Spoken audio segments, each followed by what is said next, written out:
Sir ये बताइएगा कि आज कमिश्नर ने धमाका कर दिया है, खुद को हमला कर दिया है पिंडी में बैठ के, क्या कहना चाहेंगे? सियासी हालात खराब होते जा रहे हैं। नहीं नहीं, कुछ खराब नहीं हुआ। वो खुद का इस धमाके में अकेले ही फौत हो गया। अच्छा। वो ये देखो कि उसके डिप्टी कमिश्नर ने तो वाजा कर दिया कि हमारा तो अमल दखल ही नहीं है, हमारा तो अमल दखल एडमिनिस्ट्रेशन में है, लॉ एंड ऑर्डर में है। उसके अलावा तो वो जो है इलेक्शन कमीशन, उनके आदमी है, आरओ है, उनके जूनियर है, तो ये सारा मामला वो चलाते हैं। और हमारा आदमी तो अंदर जो कमरे होते हैं उनके अंदर बैठता भी नहीं आरओ के साथ, और वो तो अपने अपने हम जगह पे बैठे हुए हैं। वहां से अगर कोई आरओ को या ऐसे इलेक्शन कमीशन से कोई इंस्ट्रक्शन आ जाए तो उसके ऊपर फिर हम अमल करते हैं।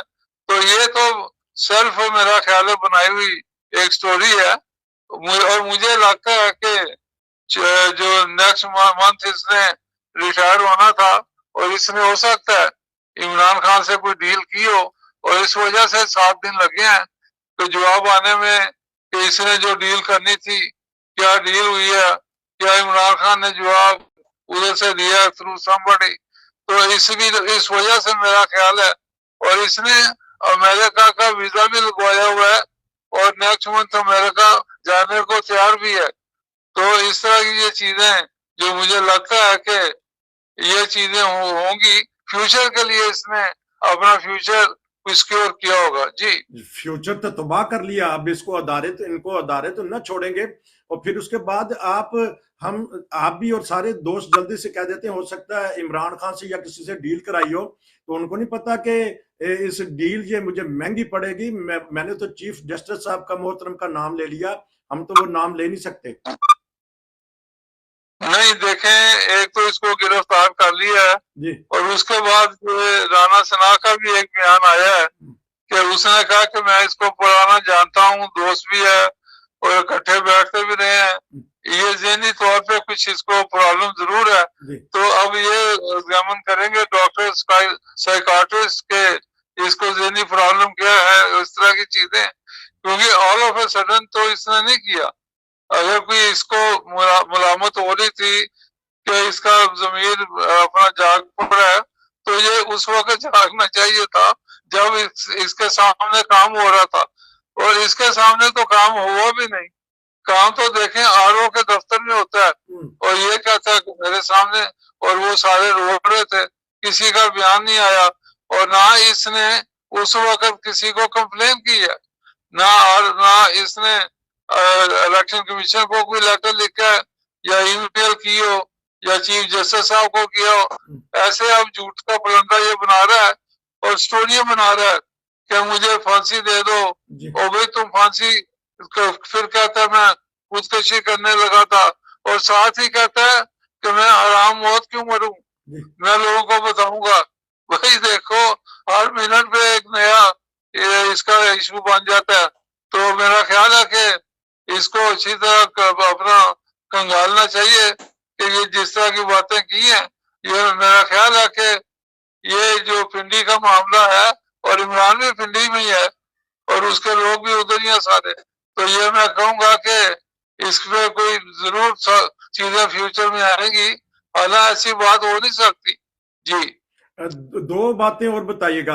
मौलाना फजल रहमान अभी एक इंटरव्यू दिया, उस पर हमने बात की थी परसों सत्तर पे, अब एक और इंटरव्यू दाग दिया, तो वो क्यों हथियार लेके निकल आए? और पीर पगाड़ा ने क्या खतरनाक बात कर दी है कि इलेक्शन वो इमरजेंसी या मार्शल लग जाएगा?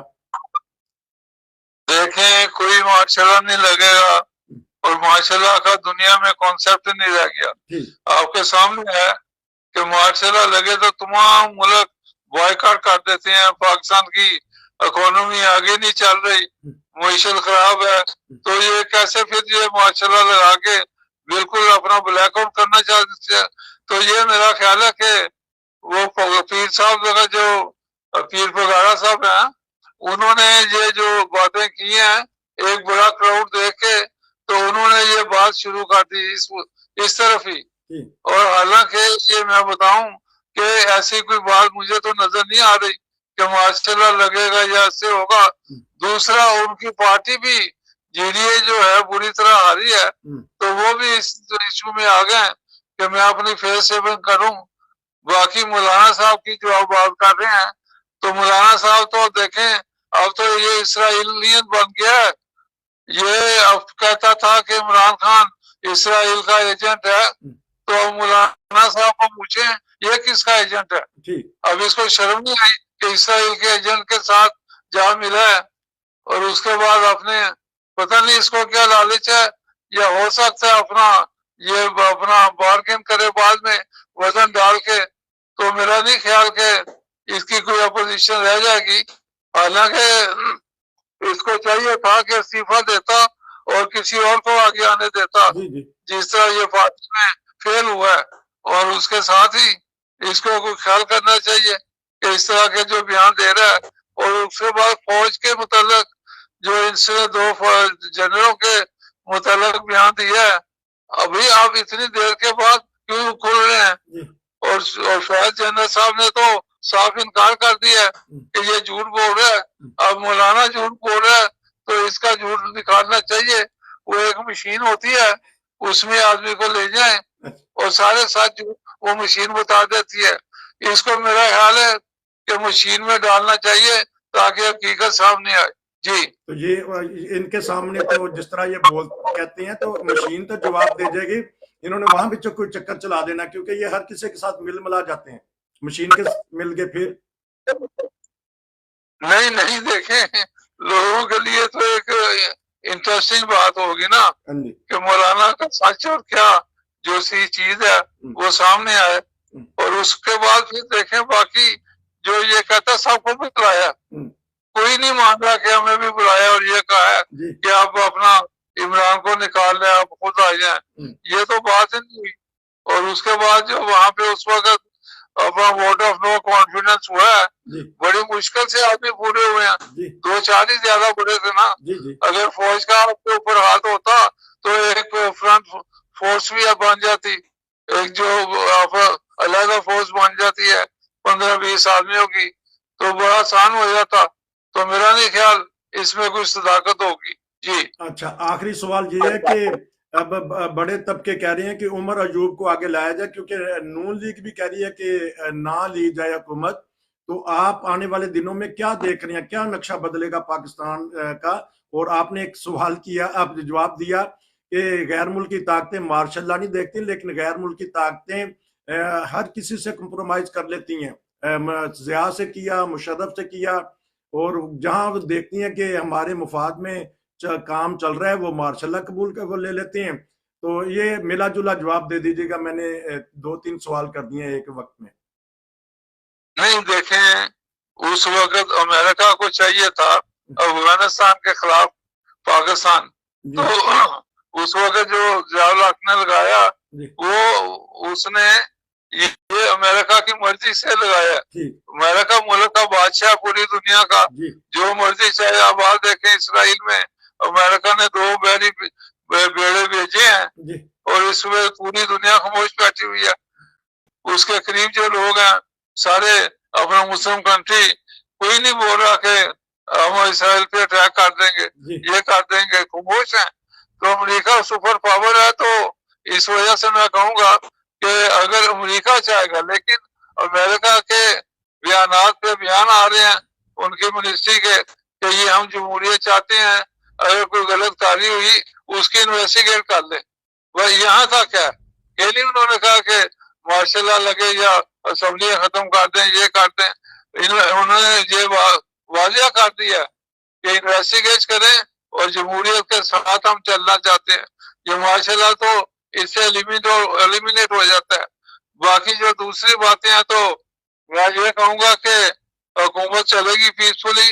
अच्छा। और जब शहबाज शरीफ साहब जो प्राइम मिनिस्टर अनाउंस हुए हैं, नून लीग ने और पीपल्स पार्टी ने आपस में जो अग्रीमेंट किया है, उसके साथ ये कोई मुश्किल तो पड़ेगी नहीं। इजीली इनके नंबर मौजूद हैं, और कुछ दूसरे लोग भी हैं, MQM है, इस तरह फिर विमेन सीट, फिर माइनॉरिटी की सीट, वो मिला के 200 से ऊपर हो जाएंगे ये। तो मैं यही कहूँगा कि अब बाकी जो पूरी दुनिया में अमेरिका कह रहा है कि जमहूरियत को सपोर्ट करनी है, तो उसमें मेरा ख्याल है कि वर्ल्ड बैंक, IMF ये भी पाकिस्तान को सपोर्ट करेंगे। फिर चाइना है, चाइना भी मेरा ख्याल है कि नून जो PMLN है, मियां नवाज शरीफ और शहबाज शरीफ इनके पुराने साथी हैं और इनको ये सपोर्ट करने के लिए वो पूरी बाजी लगा देंगे कि पाकिस्तान में हुकूमत को कामयाब करना है। और इमरान ने जो तबाही की थी, ये अपना नून, ये पीपल्स सॉरी ये जाके चाइना में और ये खटाई में पड़ गया था जो मामला, तो उसमें तो उन्होंने फिर सारी चीजें बंद हो गई। तो फिर चाइना तो 100% कोशिश करेगा कि पाकिस्तान की आउट ऑफ वे जाके करें और मेक श्योर कि ये जो चीजें चल रही हैं फौरी तौर पे आगे बढ़े और मटीरियलाइज हो जाए। जी अच्छा, तो अगर क्या ही अगर बेहतर हो, क्योंकि लगता है कि हुकूमत के लिए मुश्किलात तो होंगी, तो मुबस्सिरीन भी कह रहे हैं, एस्टेब्लिशमेंट भी गौर से देख रही कि हो क्या गया है।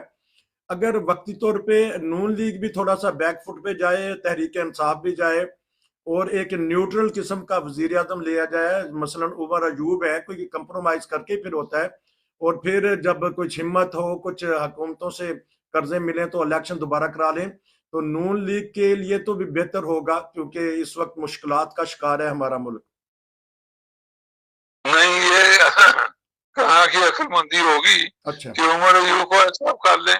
उमर अयूब के पास तो इतने वोट ही नहीं है कि वो बने, और नून को क्या पागलपने की ये सोच आएगी कि ये अपना उमर अयूब को ले आए। और उसके बाद पीपल्स पार्टी, वो तो कहेंगे फिर उमर की जगह ये हमारा अपना बिलावल को लाएं। तो ये मामले तो ऑलरेडी तय हो चुके हैं। अच्छा। इसमें तो कोई बात नहीं है। तो उमर अयूब तो अपोजिशन में बैठना चाहेगा तो बैठेगा, उसके अलावा तो कुछ नहीं होगा। आपको आज मैं बता दूं, पीसफुल मुल्क चलेगा, पाक फौज जिंदाबाद, पाकिस्तान जमहूरियत जिंदाबाद।